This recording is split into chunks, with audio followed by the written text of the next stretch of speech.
est 18h15 à Paris, l'heure du journal de campagne.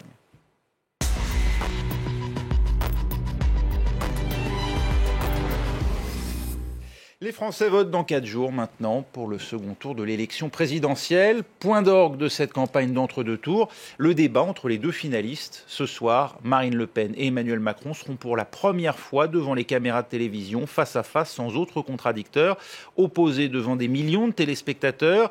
L'une des dernières occasions de rallier les indécis ou les abstentionnistes, avec fait nouveau cette année, les plans de coupe à nouveau autorisés. On pourra voir ainsi la réaction du candidat qui ne s'exprime pas pendant que l'autre parle, avec parcimonie, précisent les organisateurs. C'est sur ce plateau que se tiendra le duel de l'entre-deux tours. Aucun détail n'a été laissé au hasard par les équipes des deux candidats qui ont validé la scénographie et l'agencement. Marine Le Pen et Emmanuel Macron seront face à face, assis autour d'une table, avec une distance de 2,50 m pour les séparer. Et ce sont eux qui animeront le débat. Nathalie Saint-Cric et Christophe Jacubizine, tous deux chefs des services politiques des chaînes France 2 et TF1 qui coproduisent et diffusent l'émission. Au programme, une dizaine de thèmes seront abordés. L'Europe, l'économie avec la fiscalité, le pouvoir d'achat et la sécurité et le terrorisme. Au regard des derniers jours de campagne offensifs, les échanges entre les deux prétendants à l'Élysée pourraient être virulents. Les derniers jours de la campagne nous ont paru particulièrement violents et avec des vrais chocs de personnalité, des vraies attaques. Donc je pense que ça rend ce débat un peu plus sous tension que d'habitude. Marine Le Pen devrait à nouveau attaquer son adversaire sur le thème de la finance. Emmanuel Macron, lui, contre-attaquer sur l'Europe et le projet de sortie de l'euro du Front National. Les deux candidats se partageront équitablement les 2 heures d'émission. Le tirage au sort a désigné Marine Le Pen pour débuter. Emmanuel Macron, lui, conclura le débat. Tout est très codifié donc. Ce débat de l'entre-deux tours est devenu une tradition ici en France. Certaines de ses joutes ont profondément marqué les esprits. Retour en images. Le duel d'entre-deux tours, c'est une histoire française, vieille de 43 ans. Tout commence le 10 mai 1974. Valéry Giscard d'Estaing et François Mitterrand se disputent le cœur des Français devant 20 millions de téléspectateurs. Un grand événement sans précédent à la télévision française. Vous n'avez pas, M. Mitterrand, le monopole du cœur. Vous ne l'avez pas. En effet, Valéry Giscard d'Estaing l'emporte.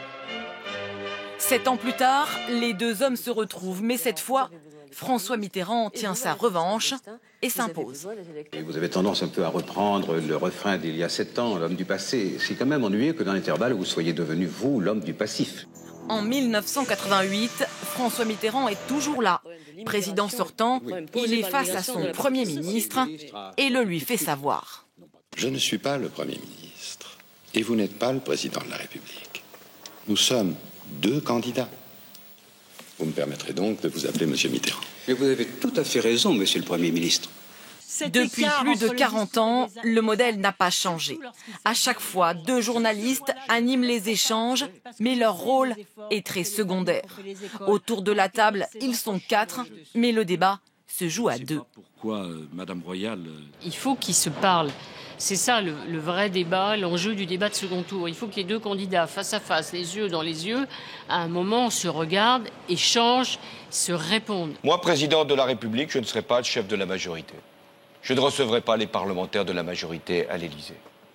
Moi, président de la République, je ne traiterai pas mon Premier ministre de collaborateur. Moi, président de la République, je ferai fonctionner la justice de manière indépendante. Moi, président, l'anaphore dure 3 minutes. 3 minutes durant lesquelles François Hollande assomme Nicolas Sarkozy. Le débat présidentiel d'entre-deux tours, un moment crucial pour les 2 finalistes, même si finalement l'impact reste difficile à déterminer. Justement, que faut-il attendre de ce débat? On voit ça avec vous, Roselyne Febvre, chef du service politique à France 24. Bonjour Roselyne. Qui va être le plus entreprenant ce soir, qui a intérêt à l'être? Là, vous me posez une question, on peut faire des suppositions. Bien évidemment, Marine Le Pen va être très offensive. Elle va être très offensive parce que ce soir, se joue quelque chose d'extrêmement important pour eux, c'est la crédibilité. C'est dans le fond, ce qu'ils vont donner comme image aux Français on va les imaginer dans la peau du président de la République. Et ça, bien évidemment, il n'y a que le débat de l'entre-deux tours qui va déterminer cela. Le premier tour, ce sont tous des candidats. Voilà, là, il n'y en reste que deux. Alors, et forcément, le président de la République. Et forcément, le président de la République. Et donc, ils le savent tous les deux, tout le monde le sait. Donc, Marine Le Pen, elle va dérouler sur les thèmes un peu régaliens, peut-être, sur le terrorisme, sur la défense, sur les sujets où on voit Emmanuel Macron a quelques faiblesses. Au lendemain de l'attentat du policier, il avait dit « Je ne vais pas inventer un plan antiterroriste pendant la nuit ». Et c'est vrai qu'il avait été raillé pour ça. En revanche, Emmanuel Macron a été ministre de l'économie, donc il connaît très bien les mécanismes financiers. Il a fait des sommets européens, l'euro, il connaît par cœur. Donc il va pouvoir sans doute démonter la mécanique Marine Le Pen, parce qu'on voit bien que depuis quelque temps, elle a mis la sortie de l'euro en sourdine. Ça ne figure pas dans sa profession de foi et elle est en train de vendre l'idée de monnaie, une monnaie quotidienne qui serait en francs et une monnaie pour les marchés financiers qui serait en euros, ce qui est complètement incompréhensible pour nous. D'avoir deux monnaies, ça ne va pas être très pratique. Bref, donc là-dessus, ils vont s'affronter bien sûr là-dessus. Donc on ne peut pas avoir deux visions plus antagoniste, c'est plus antagoniste que moi tu meurs. Donc ça va être vraiment deux projets de société, deux projets économiques et deux projets de vision de la société et presque, je dirais aussi, de la morale politique. Ce duel d'entre-deux tours, c'est un classique, on l'a vu sous la Ve République. Et pourtant, ce soir, tout change, puisqu'on a deux candidats inédits et deux intervieweurs aussi. Oui, alors c'est inédit pour plusieurs choses. Déjà, on va avoir deux candidats qui ne sont pas issus des partis de la droite et du Parti socialiste. C'est la première fois qu'il y aura un membre de la famille Le Pen qui débattra, puisque rappelez-vous, en 2002, Jean-Marie Le Pen n'avait pas débattu avec Jacques Chirac. Donc c'est la première fois qu'il y a un Le Pen qui débat au second tour. Et enfin, un candidat qui a 39 ans, qui, il y a 3 ans, était quasi inconnu du grand public, et qui, s'il est élu dimanche, sera le plus jeune président que la Ve ait porté. Donc voilà, c'est inédit dans des tas de circonstances. Voilà, donc on sait qu'un débat, ça n'a jamais changé les rapports de force, mais comme tout est inédit, et dans cette campagne, et dans ce duel, et dans cette élection, il pourrait y avoir des surprises. Cela dit, les sondages, vous le noterez, Raphaël, ne sont pas trompés depuis le début. Oui. Et là, ils mettent en vainqueur Emmanuel Macron, qui a cette place difficile, effectivement, de favori. Et puis après, si dimanche il est élu, le plus dur commence pour lui. C'est à suivre en tout cas ce débat ce soir avec vous, Roselyne Fèvre, puisque France 24 consacre une soirée spéciale autour de ce débat et puis le second tour de l'élection présidentielle. Ensemble. À vos côtés, Roselyne, c'est une soirée exceptionnelle, bien sûr, sur France 24 dimanche. Merci beaucoup, Roselyne. Et à 4 jours du second tour, le gouvernement monte en première ligne pour soutenir Emmanuel Macron face à la menace du Front National. À Dijon hier, Bernard Cazeneuve a battu le rappel des militants socialistes. Rebelote à l'issue du Conseil des ministres dans la matinée. Tous les membres du gouvernement font bloc autour de leurs anciens collègues. Après les silences gênés, les prises de position personnelles, ce matin, tous les ministres se pressent pour soutenir Emmanuel Macron. Madame Touraine, est-ce que vous appelez clairement à voter pour Emmanuel Macron ? Clairement, oui. Je n'ai pas attendu longtemps. J'ai appelé dès le soir du premier tour. Marine Le Pen est absolument hostile à tout ce que j'ai fait, tout ce qu'on a fait en matière d'égalité femmes-hommes.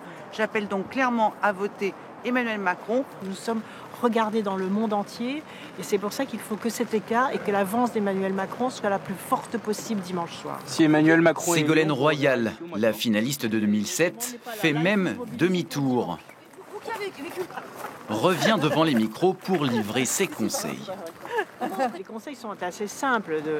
D'abord, c'est de rester soi-même dans ses combats, et puis c'est de ne pas se laisser happer par la violence, par le dénigrement des propos de l'extrême droite.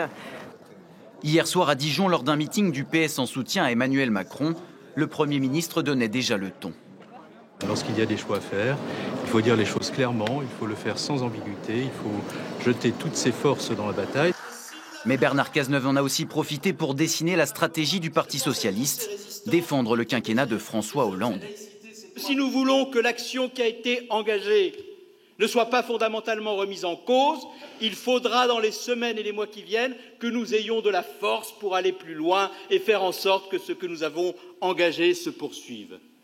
Bernard Cazeneuve appelle à voter Emmanuel Macron, mais il a déjà en tête l'après-second tour. En ligne de mire, les élections législatives. Vous-même, pour qui allez-vous voter dimanche? Si vous ne le savez pas encore, notre boussole peut vous aider. Répondez à notre questionnaire en ligne, boussole.france24.com. Ça prend quelques minutes.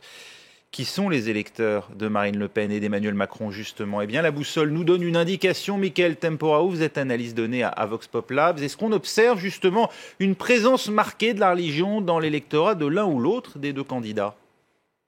Oui, alors bonjour. Donc effectivement, à travers les réponses collectées sur l'application La Boussole électorale, on voit qu'il y a une différence d'environ 10 points de pourcentage entre les deux candidats, donc c'est-à-dire 51% de l'électorat potentiel de Marine Le Pen considère appartenir à une religion contre 41% de l'électorat potentiel de Emmanuel Macron qui se dit appartenir à une religion. Oui, pour ce qui est des signes religieux dans l'espace public, on sait que c'est un sujet qui a été beaucoup débattu, notamment dans le cadre de cette campagne. Comment se positionnent les deux électorats? Alors ici, quant à la question des signes religieux, la différence est plus marquée. Donc 82% de l'électorat potentiel de Marine Le Pen est d'accord avec l'interdiction des signes religieux ostentatoires dans les espaces publics, contre 64% tout de même de l'électorat potentiel d'Emmanuel Macron, qui est d'accord avec cette idée d'interdire les signes religieux ostentatoires dans les espaces publics. Voilà, et puis l'autre sujet, bien sûr, et on sait que c'est l'un des thèmes de proue du Front National, l'immigration. Alors là, évidemment, l'immigration, c'est là où la différence est la plus marquée.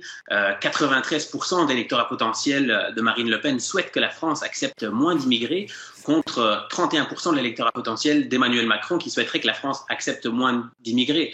Là où l'électorat majoritaire d'Emmanuel Macron considère que la France devrait accepter ni plus ni moins d'immigrés, donc il serait en faveur du statu quo. Et il faut aussi noter que environ 25% de son électorat, donc d'Emmanuel Macron, considère que la France devrait accepter davantage d'immigrés. Voilà pour les questions liées à la religion et à l'immigration. Merci beaucoup, Mickaël Temporaou, d'avoir répondu à nos questions. Je vous rappelle, si vous aussi vous souhaitez participer, contribuer à cette boussole électorale et également savoir qui est le candidat le plus proche de vos opinions, c'est sur boussole.france24.com. Voilà.